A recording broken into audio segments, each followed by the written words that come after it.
Yay! Je vous souhaite à tous une très bonne année 2020. Hein, oui, parce que ça y est, c'est la nouvelle année. Et pour bien commencer cette année, je me suis dit qu'on allait faire un petit point sur l'année 2019 et il y a un tag que PKG a sorti il y a pas si longtemps que ça qui peut nous permettre de le faire. Comme tout tag PKG, on a des questions, on va y répondre et c'est parti. Première question, vos 3 meilleures lectures de 2019. Alors mes 3 meilleures lectures de 2019, ce sont La vérité sur l'affaire Harry Kéber de Joël Dicker, Will Blass de Victor Hugo et La petite sirène d'Andersen. Vous avez déjà parlé de La vérité sur l'affaire Harry Kéber et je vous mets la vidéo dans le petit i qui va s'afficher et je vous remettrai aussi le lien en barre d'infos. Mais pour vous faire rapidement un petit topo, c'est vraiment l'un des meilleurs romans de l'année que j'ai lu, c'est la révélation de l'année. Surtout qu'en plus de base je lis pas beaucoup de policiers mais là je dois avouer il était pas mal. Donc pour faire rapide, donc on suit Harry Kéber, un des plus grands écrivains respectés du pays, qui va se retrouver accusé du meurtre d'une jeune adolescente Nola Kellergan avec qui il a eu une liaison dans le passé. Je crois que c'est à peu près une trentaine d'années, je sais plus. Mais on va également suivre d'un autre côté Marcus Goldman, qui est un grand ami d'Harry Kéber, qui lui ne peut pas croire à cette histoire, hein. Il croit pas que son ami puisse avoir tué cette jeune fille et du coup il va quitter New York et il va aller à Aurora pour enquêter lui-même sur l'affaire d'Harry Kéber parce que voilà, pour lui c'est pas possible que son ami soit coupable. Et du coup jusqu'à la fin je ne savais pas qui était le meurtrier, hein. C'est-à-dire qu'il y a 850 pages dans ce roman et les 850 pages je les ai pas vues passer. Voilà, c'est la première fois que j'ai lu un livre aussi gros aussi vite parce que c'était vraiment bien mené, il y avait vraiment une bonne cadence, tout était bien en fait finalement. Et surtout aussi ce que j'ai aimé c'est que derrière ce policier il y avait également un aspect assez noir de l'édition qui était à mener et c'est vrai que c'est rare déjà d'avoir des bouquins qui parlent aussi crûment des maisons d'édition et c'est aussi rare de voir un bouquin qui rappelle que l'édition n'est pas tout rose, qu'il y a également des maisons d'édition qui font des livres un objet commercial avant tout et qu'on n'a plus forcément la grande littérature, pas forcément dans les bouquins qui publient. Ça aussi c'est un aspect que j'ai beaucoup aimé retrouver dans ce livre. Il n'y a pas que l'histoire de Harry Kéber, il y a aussi tout un domaine qui est abordé autour, notamment le domaine de l'écriture aussi, comment faire un roman. Rien que pour ça, moi je dis foncez. Si vous aimez le policier et que vous aimez ce genre de roman, allez-y, c'est tout bénef. J'en ai pas encore parlé sur la chaîne, mais une révélation de pièce de théâtre que j'ai eue cette année, c'est évidemment Will Blass de Victor Hugo. Comment dire, cette pièce de théâtre, c'est la première fois que j'en lis une d'une traite, hein. C'est-à-dire que je devais la lire parce qu'on avait un DM à faire à la fac sur cette pièce de théâtre et il me fallait la lire en fait pour mieux comprendre la scène parce que c'était un peu le dénouement qu'on devait étudier. Donc du coup j'ai tout lu et c'est la première fois que j'ai lu une pièce de théâtre d'une traite. J'adore cette pièce en fait, tout simplement. Et dans cette pièce de théâtre en fait on a une intrigue politique, on a une intrigue amoureuse, les deux sont liés. On a un roi, Don Salluste, qui a été exilé par sa femme la reine. Le mec il a pas vraiment apprécié, tu vois. Du coup il a demandé à son valet, je crois, je sais plus, à Will Blass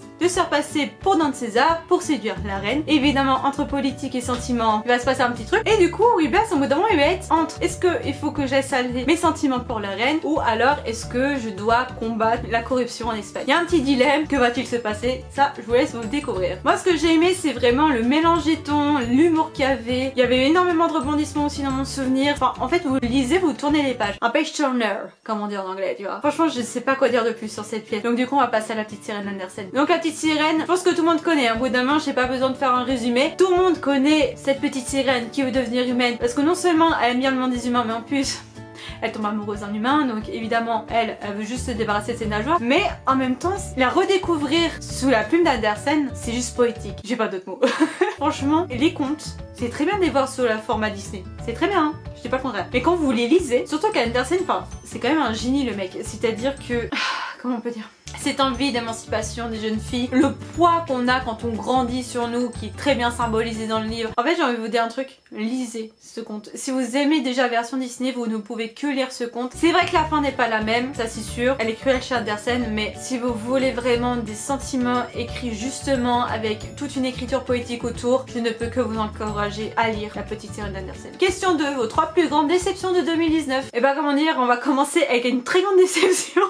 Je savais de toute façon que ça allait pas le faire. Mais Les Regrets de Du Bellay, c'est un recueil de poésie. Je savais déjà que la poésie ça allait pas le faire. Mais le mec, il ne fait que se plaindre. Qui a envie de lire cette chose? En gros, il se passe rien, hein. Et vous avez un mec qui se plaint, hein. Il a, soi-disant, il avait pas voulu aller à Rome alors qu'il y a été. Et il fait des petites satires de Rome. Y a pas grand chose à dire. Moi, j'ai juste pas supporté. Pourquoi je l'ai lu? C'est parce que la fac me l'a demandé, mais je l'ai pas fini. Hein. J'ai lu quelques pages et next, hein. Next la suite. Je n'ai pas fini ce roman. Ce roman, n'importe quoi. Ce recueil. Parce que ça m'a saoulé. En fait, je pouvais plus, au bout d'un moment, supporter des des sonnets de mecs qui se plaignent. Voilà, je ne pouvais plus. Donc du coup je sais pas quoi dire à part que le mec qui se plaignait, que ça m'a saoulé. Merci du Bel Air. Alors un autre livre qui m'a déçu en 2019, et là c'est pour le coup c'est une pièce de théâtre, il s'agit de la tragédie du roi Christophe de Aimé Césaire. Dans cette pièce de théâtre, on est après la guerre d'indépendance d'Haïti, on a une réflexion sur comment refaire une nation, surtout après un passé esclavagiste. Le sujet était intéressant, j'ai pas le contraire, et il reste intéressant, mais sa façon dont ça a été mené, je m'attendais à autre chose. Je n'ai pas trop aimé l'humour noir qui a été utilisé, et je n'ai pas non plus aimé la façon dont ça a été mené. Dans la construction de l'intrigue, moi il y a un truc qui m'a dérangé, je saurais pas dire quoi exactement. Il y a un langage, un humour qui a été utilisé qui moi ne me correspondait pas. Si vous ça vous correspond, bah tant mieux, mais ça reste quand même intéressant pour les réflexions qu'on peut faire sur la construction d'un état. Et le troisième livre, c'est pas une déception, disons que je m'attendais à autre chose, c'est Bilbo de Tolkien. Je vais faire une vidéo bientôt sur Tolkien. C'est pas une déception dans le sens où j'ai pas aimé, c'est une déception dans le sens où je m'attendais à autre chose. En fait, je m'attendais vraiment à une intrigue un peu plus travaillée, parce que l'intrigue au fond elle est bien, mais c'est juste le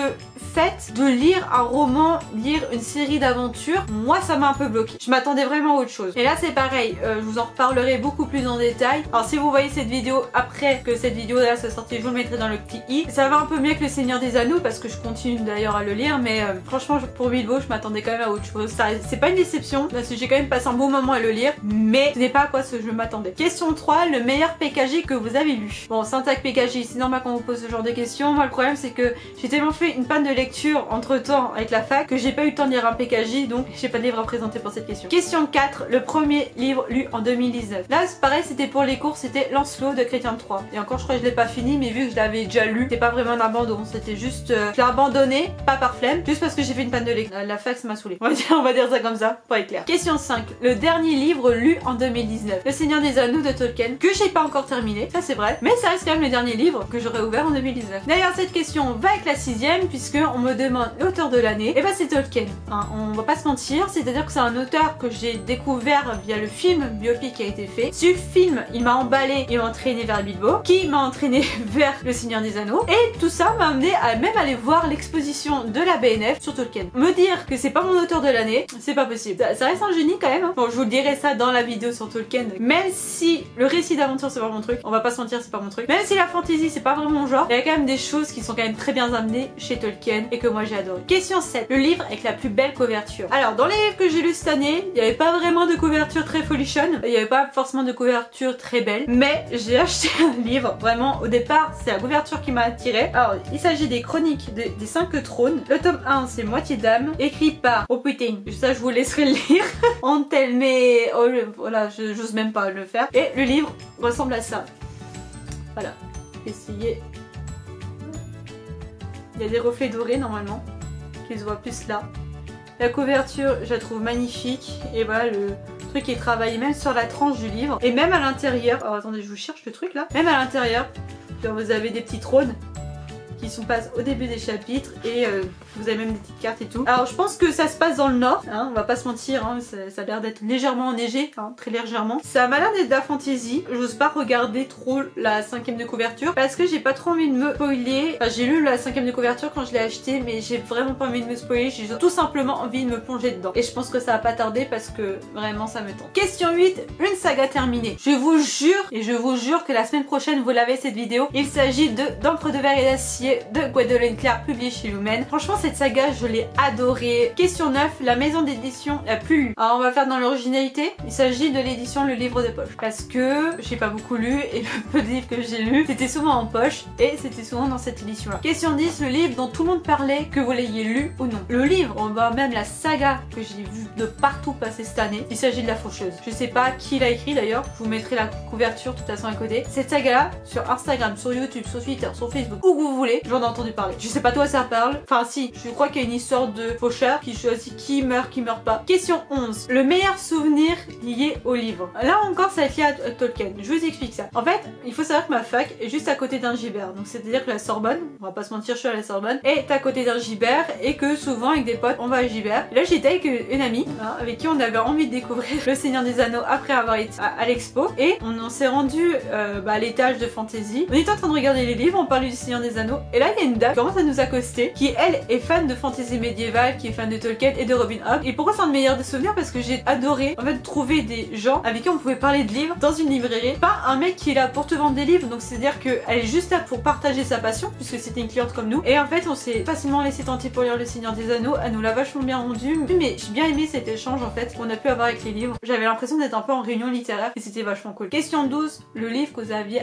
le plus attendu en 2019. Alors je crois qu'il était sorti en début d'année 2019, mais le livre que j'avais plus attendu c'était le tome 3 de la saga Un palais d'épines et de roses, et le tome 3 s'appelle Un palais de cendres et de ruines. Ouais, c'est une saga que j'ai adorée, c'est une réécriture de La Belle et la Bête, franchement je la trouve très bien faite cette réécriture, et il me manquait la fin que je n'ai toujours pas lu évidemment, ça c'est pas drôle, mais que je m'apprête à lire. J'ai même acheté le dernier opus qui a été fait. Bon ouais, c'était le livre de 2019 que j'avais le plus attendu parce que vraiment ça faisait longtemps que je n'ai pas eu de saga après d'encre de verre et d'acier qui m'a happé tout de suite. Voilà, j'ai fini le tome 1, il me fallait le tome 2. Et question 13, le livre que vous attendez le plus en 2020, je sais pas trop. J'ai essayé de regarder pour l'instant les sorties littéraires là qui vont se faire. J'ai pas forcément été happée par un livre plus qu'un autre, donc on verra bien ce que l'année 2020 me réserve. En attendant, j'espère que vous avez vraiment aimé cette vidéo. J'ai l'impression que c'est un peu une vidéo bateau, ce genre de truc là, mais je trouvais que ça sympa de revoir ce que j'ai lu dans l'année, peut-être une vingtaine de livres en tout. Je vais vraiment rattraper en 2020. Ça c'est une des résolutions que je vais faire, je vais essayer de battre ce score de 20 livres. En attendant, je vous souhaite une bonne année 2020, j'espère que tout ce que vous